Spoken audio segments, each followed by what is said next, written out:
দিনাজপুরের ইছামতি নদীর উপর নির্মিত ৬০ মিটার দীর্ঘ একটি নতুন গার্ডার ব্রিজের উদ্বোধন করেছেন সরকার দলীয় হুইপ ও সংসদ সদস্য মোহাম্মদ আখতারুজ্জামান মিয়া। সোমবার স্থানীয় সরকার প্রকৌশল অধিদপ্তর বা এলজিইডি এর আয়োজনে এই সেতুটির আনুষ্ঠানিক উদ্বোধন করা হয়। নির্মাণে ব্যয় ও প্রযুক্তিগত দিক থেকে বিশেষ গুরুত্ব পাওয়া এই সেতুটি স্থানীয় জনপদের দীর্ঘদিনের একটি বড় দাবি ছিল। প্ল্যানের বাজার থেকে হাজিরহাট হয়ে বটতলী বাজার এবং বটতলী সাকরপাড়ার সন্নিকটে নির্মিত এই সেতুটি স্থানীয়দের যাতায়াতে ব্যাপক সুবিধা বয়ে আনবে। দীর্ঘদিন ধরে এই এলাকায় একটি টেকসই সেতুর অভাবে সাধারণ মানুষ ও কৃষকের কৃষিপণ্য পরিবহনে চরম ভোগান্তি পোহাতে হতো। নতুন এই ব্রিজটি চালু হওয়ার ফলে এখন খুব সহজেই নদী পারাপার সম্ভব হবে এবং স্কুল কলেজগামী শিক্ষার্থী সহ সাধারণ মানুষ অতি দ্রুত উপজেলা সদরের সাথে যোগাযোগ স্থাপন করতে পারবে।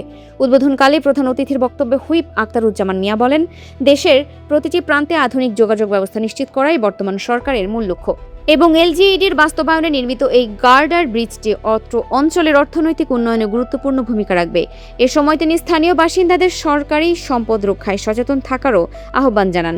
অন্যদিকে স্থানীয় সরকার প্রকৌশল অধিদপ্তরের প্রকৌশলীরা জানিয়েছেন, মানসম্মত নির্মাণ সামগ্রী ব্যবহারের মাধ্যমে নির্দিষ্ট সময়ের মধ্যেই ব্রিজটির নির্মাণ কাজ সম্পন্ন করা হয়েছে, যার ফলে এখন থেকে প্রতিদিন হাজার হাজার মানুষ ও পণ্যবাহী যানবাহন নির্বিঘ্নে চলাচল করতে পারবে।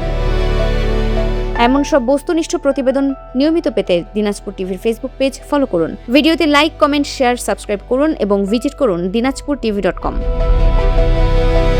Farhana Nizam, desk report, Dinajpur TV.